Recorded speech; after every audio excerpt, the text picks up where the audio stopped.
Independence ಸಿಕ್ಕಿರೋದು ಯಾರು rape ಮಾಡಿ ಆರಾಮಾಗಿ ತಪ್ಸ್ಕೊಂತಿದ್ದಾರೆ ನೋಡಿ, ಅವ್ರಿಗೆ ಆಕ್ಚುಲ್ ಇಂಡಿಪೆಂಡೆನ್ಸ್ ಸಿಗ್ತಾ ಇರೋದು. ಅಂಡ್ ಹಾಯ್, ನಾನು ನಿಮ್ಮ K53 ವಿಹಾರಿ.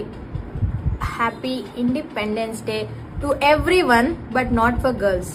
ಇದು ಒಂದು ವುಮೆನ್ಗೋಸ್ಕರ ಮಾಡ್ತಾ ಇರೋಂಥ ವಿಡಿಯೋ. ಇದು ಹೆಣ್ಮಕ್ಳಿಗಂತೂ ಇನ್ನೂ ಇಂಡಿಪೆಂಡೆಂಟ್ ಅಂತೂ ಸಿಕ್ಕೇ ಇಲ್ಲ ನನ್ನ ಪ್ರಕಾರ.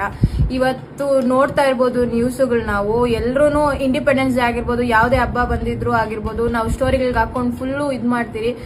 ಆದರೆ ಯಾವುದಾದ್ರೂ ಒಂದು ಗರ್ಲ್ಗೆ ರೇಪ್ ಆ ಥರ ಎಷ್ಟು ಕೇಸಸ್ ನೋಡ್ತಾ ಇದ್ದೀರಿ. ಬಟ್ ನಾವು ಅಲ್ಲಿ ಸ್ವಲ್ಪ ಇದಕ್ಕೇನೆ ಸ್ಟಾಪ್ ಮಾಡ್ಬಿಡ್ತೀರಿ. 1 ಡೇ 2 ಡೇ ನಾವು ಅದ್ರ ಮೇಲೆ ಫೈಟ್ ಮಾಡ್ತೀರಿ. ಇವಾಗ ರೀಸೆಂಟ್ ಆಗಿ ನೀವು ನೋಡ್ಬೋದು, ಕಲ್ಕತ್ತಾದಲ್ಲಿ ಕೂಡ ಒಂದು ಡಾಕ್ಟರ್ ಮೇಲೆ, ಡಾಕ್ಟರ್ಸ್ಗೆನೆ ನಾವು ಸೆಕ್ಯೂರ್ ಮಾಡಕ್ ಆಗ್ತಾ ಇಲ್ಲ.